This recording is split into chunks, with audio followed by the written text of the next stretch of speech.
Taipei, Taiwan's Air Force readied their equipped Warrior jets in a rush on February 9, Sunday, to catch Chinese jets that flew around the island asserted by Beijing as its own, in a move impugned by Taiwan's defense ministry as a danger to territorial harmony and stability.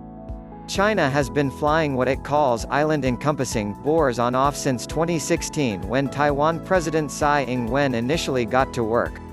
Beijing trusts Tsai, who won reappointment a month ago, wishes to push the island's conventional autonomy.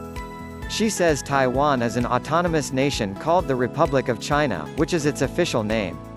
In an announcement, Taiwan's defense ministry said Chinese J-11 contenders and H-6 aircraft flew into the Bashi Channel toward the south of Taiwan, at that point out into the Pacific before going to base through the Miyako Strait, situated between Japan's islands of Miyako and Okinawa, toward the upper east of Taiwan. During this period, the national military appropriately used air reconnaissance aircraft and air defense forces in accordance with combat readiness regulations, it said. It provided a picture of a Taiwan Air Force F-16 shadowing one of the Chinese H-6 bombers. Taiwan's official central news agency said the scrambled F-16s carried live missiles. The Chinese Communists' long-range far-out-at-sea missions have impacted regional security and stability and endanger the peace and welfare shared by all parties in the region, the ministry said.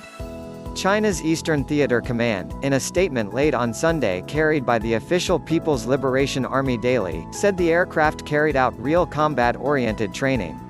Taiwan and its island are sacred and inalienable parts of China. The Chinese military's combat-ready patrol was a completely legitimate and necessary action aimed at the current situation in the Taiwan Strait and safeguarding national sovereignty. The flyby came as Taiwan's Vice President-elect, William Lai, was returning from a visit to Washington, where he attended the high-profile National Prayer Breakfast, at which U.S. President Donald Trump spoke. China has denounced Lai's trip. Relations between Taipei and Beijing have further plummeted in the past few weeks following the outbreak of the new coronavirus in China, with Taiwan accusing China of preventing the island from accessing full information from the World Health Organization (WHO) or attending its meetings. Taiwan isn't a WHO part because of China's protests, which says the island is simply a Chinese region whose interests in the well-being body are sufficiently spoken about by Beijing.